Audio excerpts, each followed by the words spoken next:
C.H. Spurgeon preached this message on July 7, 1861, at the Metropolitan Tabernacle.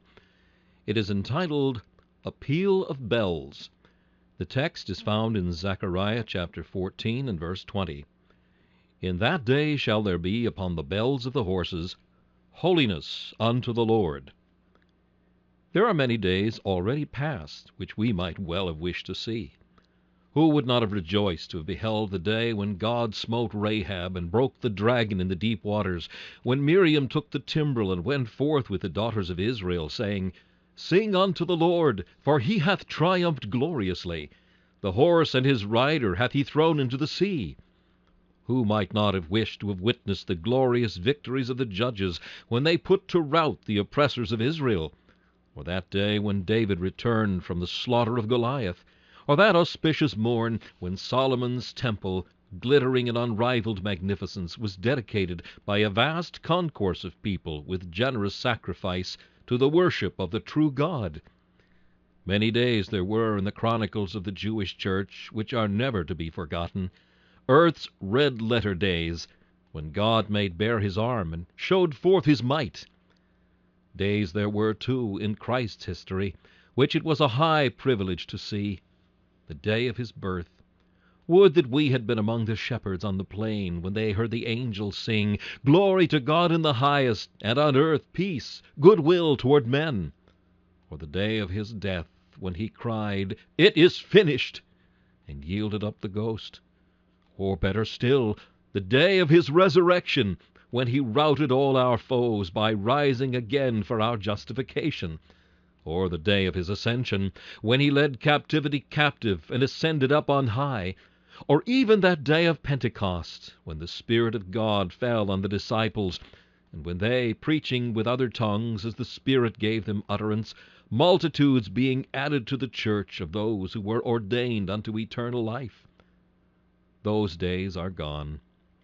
We look back upon them with faith, and as Abraham rejoiced in prospect, so would we do in retrospect. But there are days yet to come for those whose advent we may well be eager. There is the day when Ephraim shall not envy Judah, nor Judah vex Ephraim, for all the church of Christ shall be one in spirit. There is a day when the knowledge of the Lord shall cover the earth as the waters cover the sea.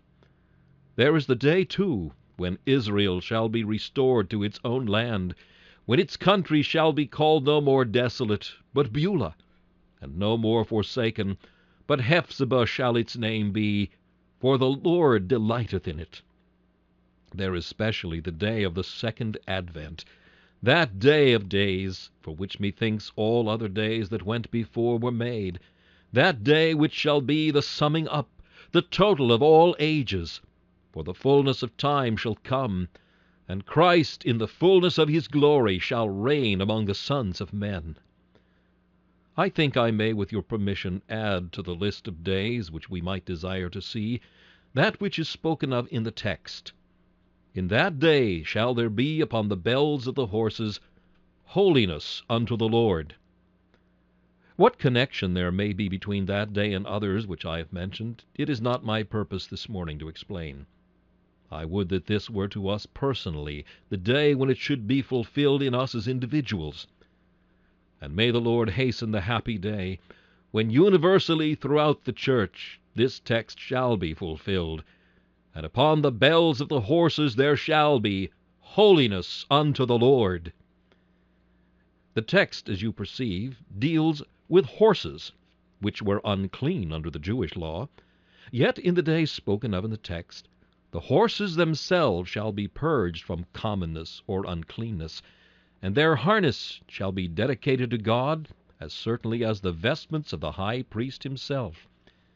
It will be a happy day indeed when the men who deal with horses, too often a race anything but honest and upright, shall exhibit in their common transactions a consecration to God, so that on the horse's furniture shall be written, Holiness to the Lord.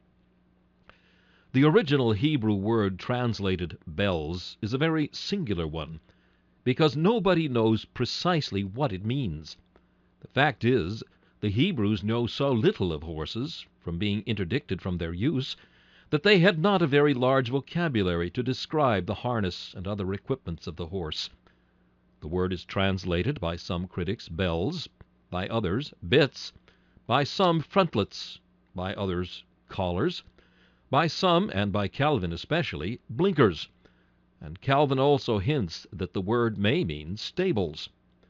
The words must then mean the furniture of the horses shall be holiness to the Lord, and there is no doubt a comparison between the horses and the high priest.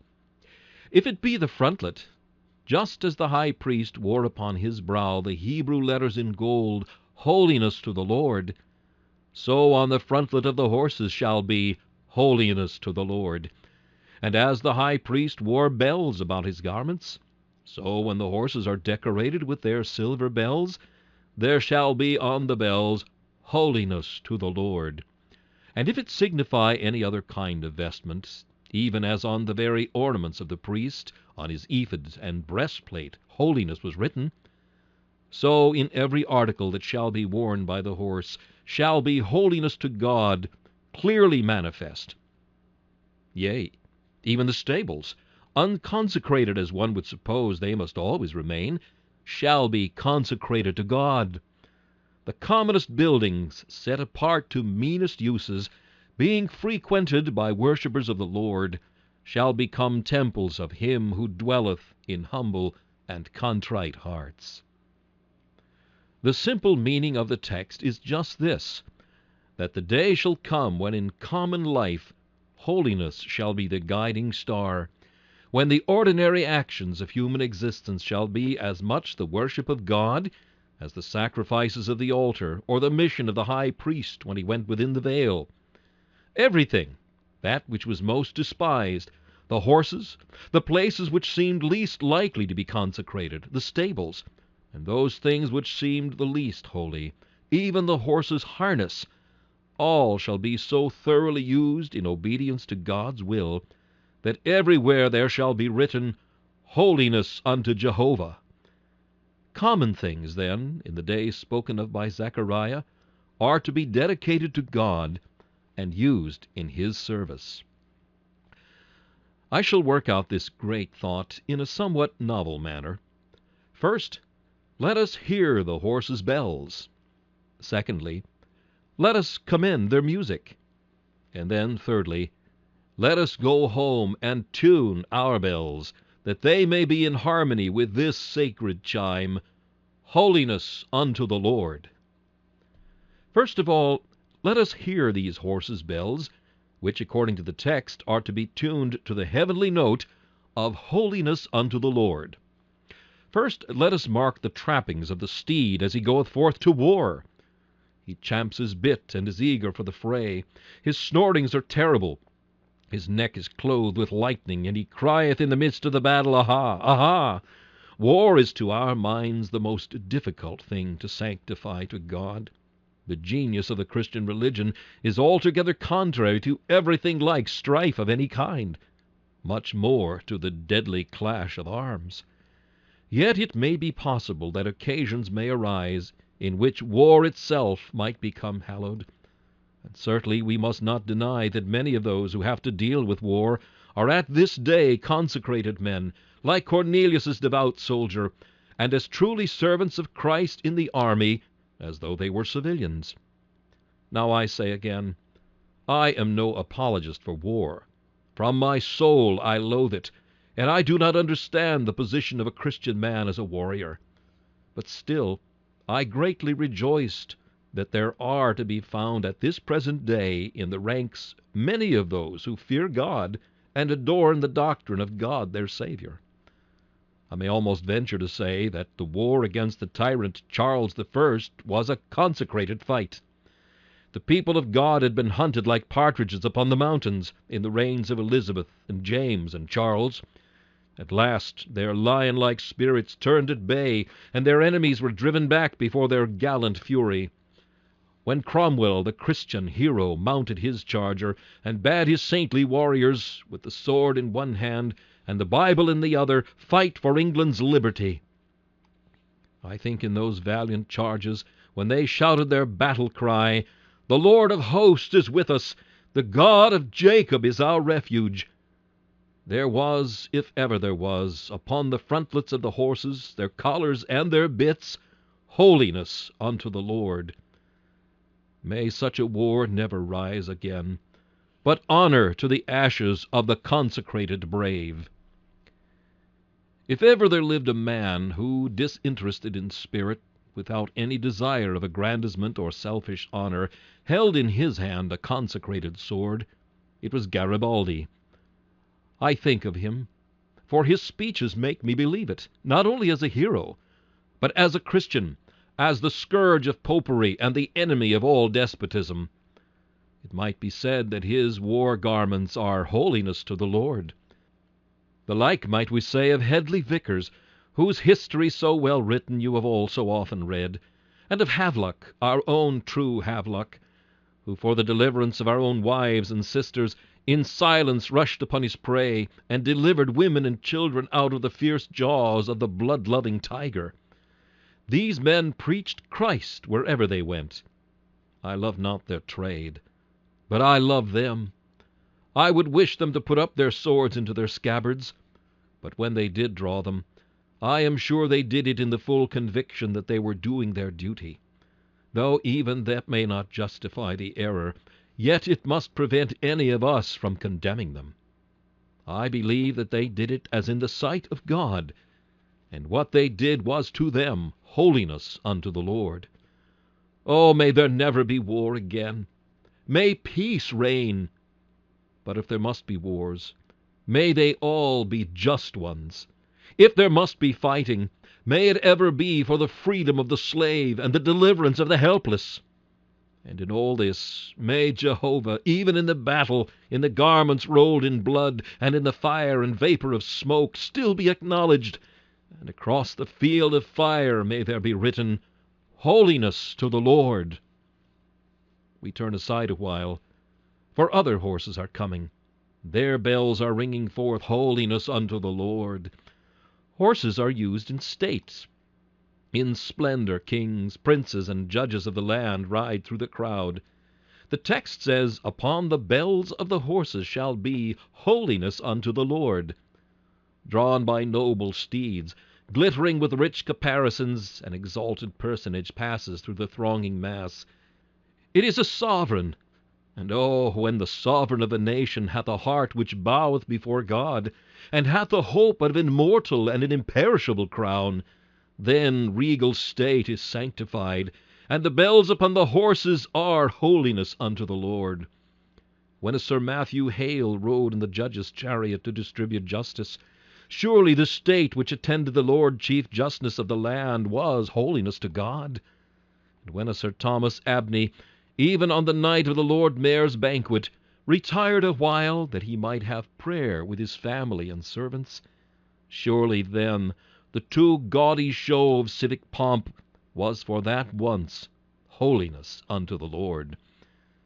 And I think when Wilberforce went to the House of Commons, however he might ride, the bit of his horse was holiness to the Lord. Since we cannot dispense with the ceremonial honor which surrounds governors, we must consecrate it. As long as kingdoms remain, it must be the prayer of Christians that the state may be a holy state, and that its officers and governors may be devout and upright men. Little do we know, my brethren, what mischief would soon be done in the high places of the land if we had back again upon the throne a George the Fourth. If once again our eminent men were found indulging in the lowest pastimes of the very scum of the city, if again unblushing bribery defiled the judgment seat, if a bloody Jeffreys could browbeat the saints of God once more, then we should consider it a matter of importance to pray to God for kings and those in authority. Had we not, my brethren, better think it a matter of importance now, and pray daily to God that he would cause the state to be more and more consecrated to him, so that the very bells upon the horses as they walk in solemn pomp may be holiness to the Lord? But I hear the tinkling of other bells. The day is to come when not only war and the states shall be consecrated to Christ, but even pleasure and recreation shall become holiness to the Lord. When you are traveling in alpine regions, you will be amused by the ringing of the little bells upon the horses. You are there for rest, to recruit the body, but let that rest be taken in the spirit of holiness. I fear that many leave their religion behind them when they go to the seaside or to continental countries. It ought not to be so. In our pleasures, as well as in everything else, on the very bells of the horses there should be holiness unto the Lord. A Christian man needs recreation as well as another man. The bow must be unstrung, for the soul always bent to work shall soon lose the energy to labor. There must be times for breathing the fresh country air, and looking upon the meadows and the fields. I wish such days came oftener to poor toiling population of this huge labyrinth of bricks. Would that you could oftener see the laughing face of the verdant earth and the smokeless heavens. But mark this, let us as Christian men see to it that we carry the spirit of this text with us wherever we go, that the bells of the horses be holiness to the Lord, and our very recreations be done as sacredly and as much in the sight of God as our sacraments and our solemn feast days. Does recreation mean sin? Then indeed you have nothing to do with it. Does pleasure mean iniquity? Deny yourselves. But there are pleasures which mean no such thing. As you traverse alpine regions, let your thoughts stand on the mountain tops and talk with God. Or if you walk the fair lanes of England, let the cool retreat become an oratory for your soul. Why, everything that your eye looks upon, from the king cup in the meadow to the cedar upon the mountain, may make you praise God. And when it is so, then the bells upon the horses are holiness to the Lord. If in seeking rest you are really desiring to get strength that you may spend it in His service, if you take rest not for your pleasure's sake, but that stringing your muscles once more and getting your soul into tune, you may with greater vigor serve Him in days to come, then again the bells of the horses are holiness to the Lord. And if you avail yourself of any opportunities which your recreation throws in your way, to speak a kind word and a word for Christ to those whom you pass or with whom you have chance communion in your travelings, then again the bells of the horses are holiness to the Lord. It is greatly to be regretted that the mass of our people who go to the seaside, and especially who go to Paris, leave their godliness behind them. One of the ministers of the church at L'Ortoir told me, the manner in which English Christians spend their Sabbath days in Paris is a very serious impediment to the growth of religion in France. Men think that when they are abroad, they may leave their habits which they practiced at home behind them. Full often have I known that at the seaside Christians knowingly and willfully keep the proprietors of the houses where they lodge from places of worship, to prepare their sumptuous repasts on the Sabbath day, and so virtually prevent them from hearing the word of God for 6 or 9 months in the year. There may be some of you who are going out by and by. I beg you in your recreation not to leave your religion behind you. You will put off your black coat and put on your tourist suit, but take your Christian character with you, I beseech you. Why should it be thought of you that your religion is a local thing, and that out of the way of society, which is a sort of check upon you, you may be free to sin as others do? Listen to the bells again. Horses are used for journeying. We must all journey sometimes, and when we do, the bells upon the horses and the shrill scream of the steam engine should still be holiness unto the Lord. The missionary is crossing the sea. Perhaps at this very hour, while we are sitting quietly here, his boat is leaping the billows and springing from mountain wave to mountain wave. I believe that every motion of the paddles is holiness to the Lord, because the ship is carrying forth God's appointed messenger to proclaim the gospel among the heathen. There are Christian men on board who are not going forth to preach, but to emigrate and settle down. Now, if they intend in emigrating to establish a church of Christ where they are to live, and to preach the gospel where they may be called to go, every motion of the vessel is holiness unto the Lord. Perhaps she carries merchants who go abroad to trade and return again. But if they are about to trade as Christians, and then consecrate their substance unto God, that vessel, though when she leaves a black trail across the sky in her cloud of smoke, is as accepted as the smoke of sacrifice, is holiness unto the Lord. Where there is a true heart, the horse that bears it is a consecrated one. Let our goings out be in the Lord's sight. We are lights. If the light is moved, it should be to illuminate other places. We are salt. If the salt be scattered, it should be that the conserving influence should be felt the more widely. Do not go from home unless you feel that you can take your master with you. And when you are from home, ever seek to be doing something for your master, that when you are gone, you may leave a fragrance behind you. How much good might some do who are called to travel continually! There are some few in this church, for instance, who travel as commercial gentlemen. I know one or two of them who scarcely ever go into a town without preaching the word there. And I know others of them who, in the commercial room where they meet with some who despise the religion of Christ, speak boldly for the truth as it is in Jesus, and are as useful in their daily journeyings as any Christian men could be who filled up a place in the Sabbath school or officiated as deacons in the church at home. Let your journeyings, then, always be with the ringing of these bells, holiness unto the Lord. But horses of old were also used for merchandise. And when the pack horses went in long strings, the fore horses always had bells that the others might be guided in the darkness. I think there is an allusion to that in the text, for such may have been the custom of the eastern caravans, as indeed it was. And the text means then that merchandise and our common trade should be holiness unto the Lord. Oh, sirs, when you take down your shutters in the morning, let it be with a prayer that your business of the day may be as much a sacrifice to God as the business which I may have to transact as the pastor of the church. And when you stand behind the counter, ask of God that in your dealings, though they be common to the eyes of men, there may be an inward spirituality which God shall discover, that thus there may be holiness to the Lord. Sometimes when some of you have been stirred up by a sermon, you have come to me and said, "Mr. Spurgeon, could I go to China? Could I become a missionary? Could I become a minister?"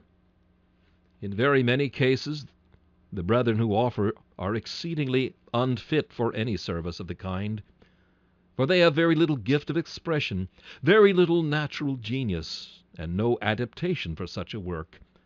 And I have constantly and frequently to say, "My dear brother, be consecrated to Christ in your daily calling.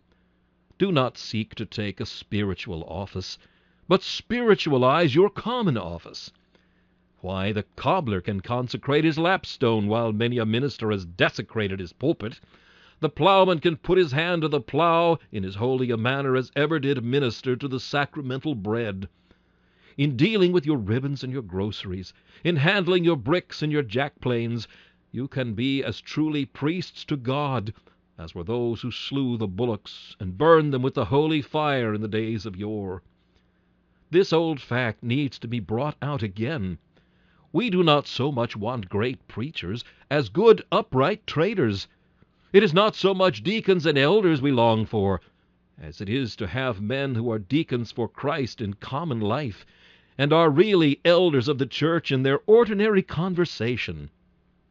Sirs, Christ did not come into the world to take all fishermen from their nets, though he did take some, nor to call all publicans from the receipt of custom, though he did call one. He did not come to make every Martha into a Mary, though he did bless a Martha and a Mary too.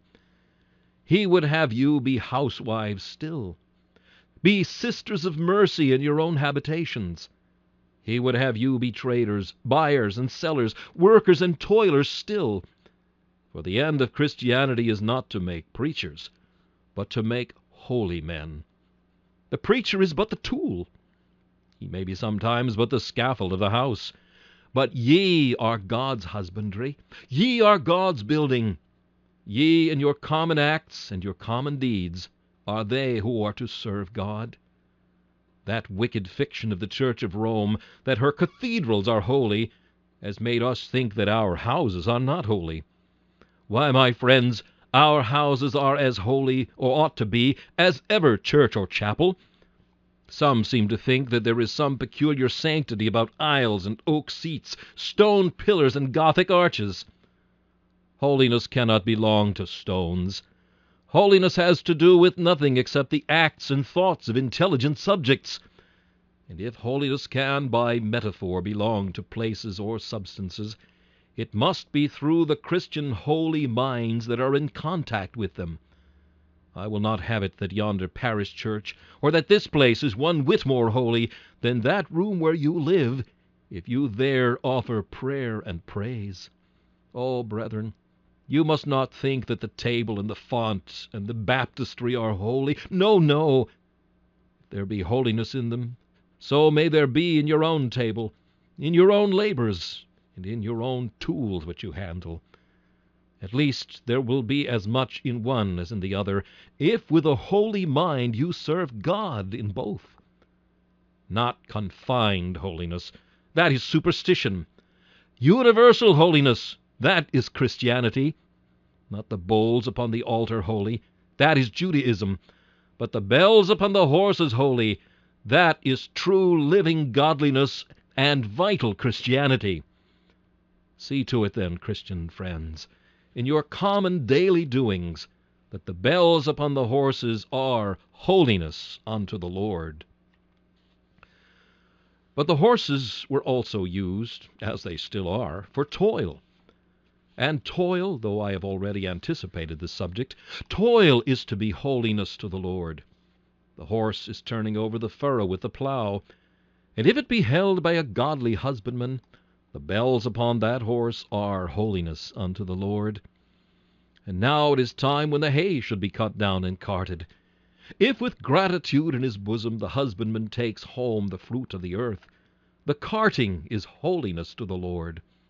And when harvest time comes round, and all the country is glad, every shout of harvest home ought to be a holy shout.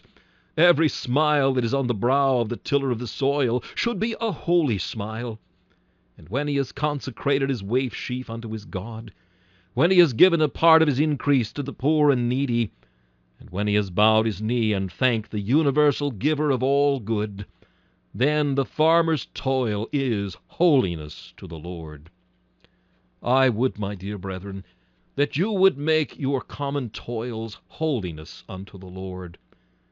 Come to look upon your meals as though they were sacraments, your clothes as though they were priestly vestments, your common words as though you were preaching daily sermons, and your everyday thoughts as though you were thinking for the Sabbath of holy things. It is not to be always talking religion, but to be talking religiously that makes the Christian. It is not to be performing outward symbols. It is to be possessing the inward spirit. I do believe that there is more piety in going to visit the poor and needy and scattering your substance among them, more piety in teaching the poor, ignorant, ragged child, more piety in seeking to help some poor, struggling tradesman, than there is in many a long prayer, and many a sanctimonious whine, aye, and in many a long and eloquent discourse. That common piety, which, like common sense, is oftenest the most uncommon of all, is what we need to have. And if I could make one man among you become thus consecrated, I should think I had, under God, done as much as though I had poured you out in scores upon the plain of Hindustan, or sent you to edify the Chinese, or to instruct the Ethiopian. We want you as missionaries here. We want you as missionaries in daily life. And we must have you too, or else the church will not increase. nor will the name of Christ be magnified. I have thus sought to make you listen to the ringing of these bells. Now for the second point. Let me commend the music of the bells upon the horses. The religion of common life I must commend first of all for its loudness. There are many men who do not hear the church bell, who will hear the bells upon the horses, by which I mean that preach as frequently as we may, some people will never believe us. But they cannot help believing what they see in your lives. We may extol Christ, and they will say, it is his office and duty. But if your actions are what they should be, if your lives are saturated with the Spirit of Jesus, they cannot help hearing them. They may put their fingers in their ears and not hear our sermons, but they must hear your sermons, for they can hear them through their eyes as well as through their ears, if you in your daily walk act as becometh the gospel of Christ. Then again, I commend the music of these horses' bells not only for loudness, but for clearness. Many people cannot understand our sermons. There are words we use that they do not try to comprehend, and some which the carnal mind cannot receive. But they can understand your sermons if they cannot mine. If you have traded honorably, if you, instead of taking undue advantage, have only taken that which is your due, if they have seen you refuse to tell a lie, though you might have gained much by it, if they have known you stand firm in your integrity, while others laughed at you as a fool and a madman, they can understand it. My sermons may be mystifying, but yours would not be. The church bell may sometimes have a cracked note, but the bells upon the horses will be so clear that they will be compelled in their consciences to believe what you teach. Again, I commend the music of these bells for its constancy. The church bell rings but once a week. I am preaching to you some 3 or 4 sermons in a week. But you, if you consecrate your common things, will be preaching all day long. You will keep the bells upon the horses ringing every time the horses nod their heads. Every time they move there will be a fresh peal, and that is the advantage of putting the bells not on the steeple, but on the horse, so that they must always ring. This place is shut up a great portion of the week, and only opened occasionally for worship. But you ought to keep your preaching places open always. There, behind the counter, should be your pulpit, or in the corn exchange, or the market, or in the family. You should be always preaching. Your life should be always one continual sacrament, always one constant service to God. I commend this music, then, for its constancy, as well as for its loudness and for its clearness. Again, we must praise it for its universality. My church bell can only ring in one place, and the bells in the parish church only ring in the steeples where they hang. But the bells upon the horses ring wherever the horses go. So you, with your piety, it will ring wherever you go. You can preach in the lodging-house. You can preach in the back room yonder, where poverty is found to haunt. You can preach wherever God in his providence has cast you. At the boardroom table, in the midst of the corporation, in the Senate, in the House of Commons, you can preach wherever God calls you. I say again, the bells upon the horses ring wherever the horses go, and so must your piety ring wherever you are. This universal preaching in every court and lane and alley is far better for effect than our preaching ever can be. Once more, I commend the bells upon the horses for their harmony. You know our church bells ring different notes. You go into one, you hear Puseyism. You go into another, and you hear sound evangelical doctrine. You enter another, and you hear all but infidelity. Church bells run through the whole octave of tone. Among true Christians, our bells often ring a little differently. My Wesleyan brother's bell does not ring quite the same as mine, nor mine exactly the same as the Independent's. But mark, the bells on the horses all ring alike. One Christian man's life is like another Christian man's life. There is nothing contradictory in the practical sermon, if there be in the doctrinal. If the vocal testimony of the church should be somewhat divided, yet the living testimony of the church is always one. If it be always holiness, holiness, holiness unto the Lord. See to it, then, that you ring these bells upon the horses for their lovely harmony, and the absence of all discord. And then once more, I commend the bells upon the horses, for they ring out a divine note.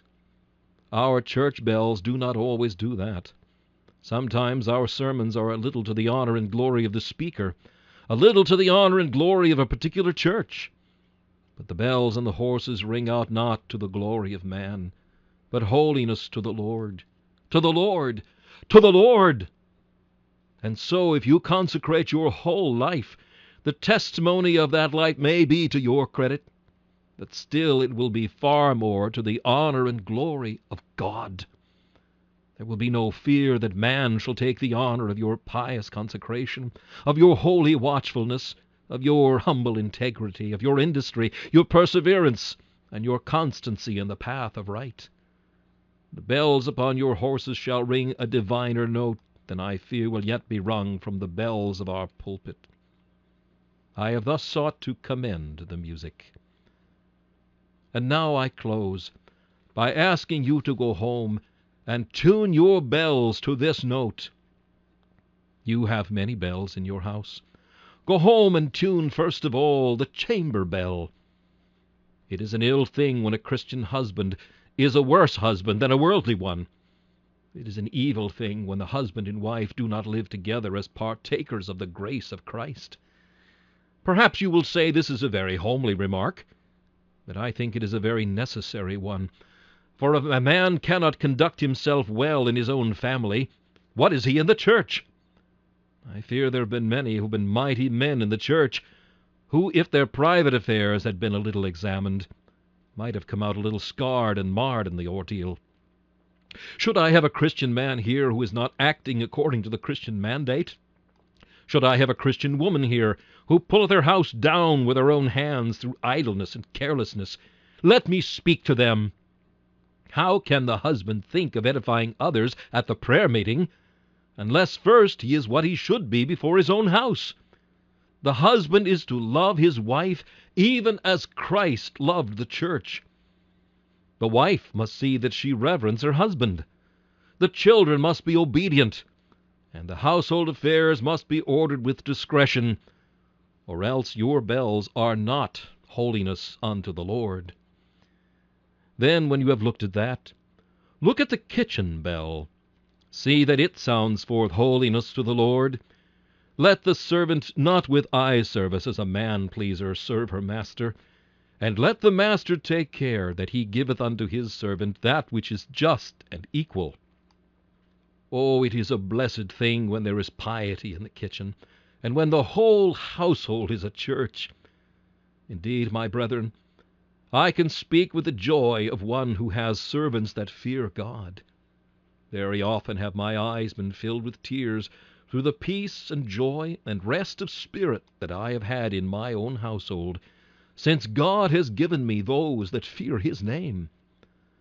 See to it that the kitchen bell does not ring a contrary note to your parlor bell.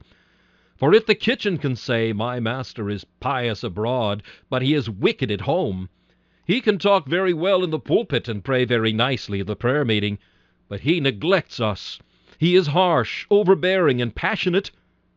It will spoil all my sermons. If you say to the servant, come and hear our minister, she will say, I do not want to hear him. If he is not a better man than you are, he will not do much good to me. Mark, then, if the bells of the horses are to be holy, certainly the bells of the kitchen should be holy too.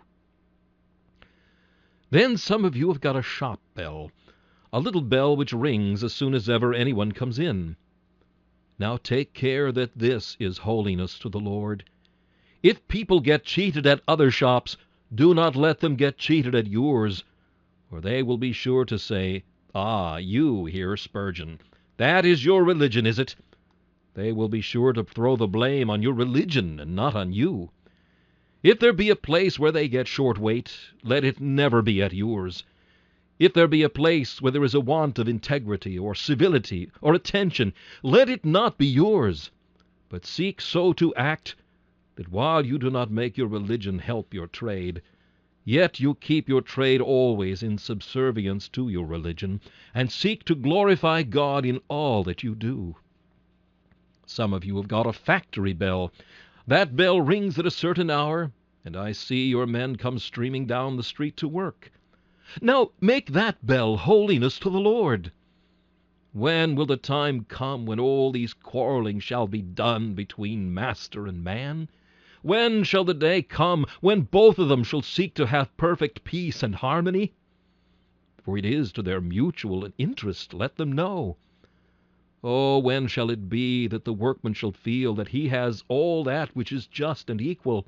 And on the other hand, when shall the master feel that he has not to deal with men who, when given an inch, will take a mile, but who are content to deal as fairly with him as he would with them? If I have any of your great cotton lords here, if I have any men who have many servants, let them take care that their religion tunes their factory bell, or else I would not give a farthing for all their religion. Let them give what they may towards the maintenance of it. Then, some of you have got a visiting bell, for I have seen it marked over visitors. And what are visits among the higher classes? It was my misfortune once to sit in the corner of a drawing-room and listen to the conversation during a visit. If it had been condensed into the sense or usefulness it contained, it might have been spoken in something like 1,000th part of a second. But there it went on, talk, about nothing at all. And when it was done, they went away, I have no doubt, greatly refreshed. Now I think the visits of Christian people should never be of that kind. If you go to see anybody, know what you are going for, and have a message to go with, and go with some intention. If God had meant for you and me to waste our time in flying visits, He would have made us butterflies and not men. He would have made us so that we might sip the nectar from the flowers like bees, instead of which He has made men whose time is precious and whose hours cannot be weighed in the scale with diamonds. Let your visits be rather to the sick to give them comfort, to the poor to give them help, to your friends to show yourself friendly, and to the godly to get godly refreshment, than to the frivolous to waste an hour, or to the fashionable to maintain a fancied dignity. Let everything, whether we eat or drink, or whatsoever we do, be done to the glory of God. Physician, there is a bell at your door. Let that be holiness to the Lord. Let those kind acts of yours to the distressed poor, let those divine acts of stooping down to the poor wayfarer in his suffering, consecrate your practice. Let your bell be holiness to the Lord. Let each of you, whatever his calling may be, seek to find some special way in which that calling may conduce to the glory of Christ. You are a little star in the Pleiades. Do not wish to be the pole star. If you were taken out of the Pleiades, the constellation would not be what it now is. Keep where you are, but shed your special rays upon the earth. And if you be but a little star, do not the little stars together shed much light? And earth were dark if they were all quenched. I have tried to preach a plain, homely sermon, but perhaps I have not hit the mark. Perhaps I have not made you feel what I want you to feel. Why, I would have every dustman's bell holy unto the Lord. Whatever your business is, though you are a scavenger, though you sweep a crossing, though you black shoes, whatever you have to do, let everything be done to the glory of God. If any say it cannot be done, do you show them the way, for the best practical proof is the proof of fact.